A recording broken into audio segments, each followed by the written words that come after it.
Gravekeeper is actually busted with this. If you turn one spy into cat, you win the game. This is the best way to play Gravekeepers in Edison Format. Starting off with the main deck, I have 3 copies of Gravekeeper's Spy.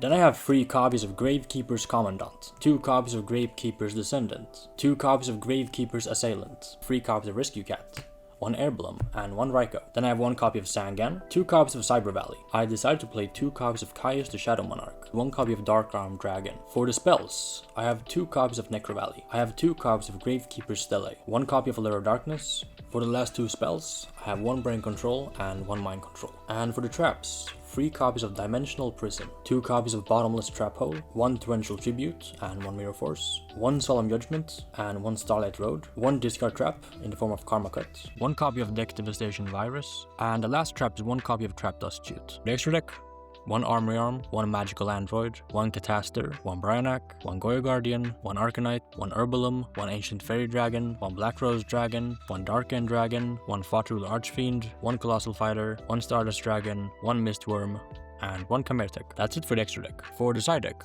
I have 2 copies of Fossil Line Apaches of Follow, 2 copies of Cyber Dragon, 2 copies of Smashing Ground, 1 copy of Necro Valley, 1 Nobleman of Crossout, 1 Mystical Space Typhoon, and 1 Dust Tornado, 1 copy of Divine Wrath, 2 copies of Pulling the Rug, and the last 2 cards are 2 copies of Royal Oppression. If you enjoy my content, make sure to also subscribe to my second channel, linked in the description box down below.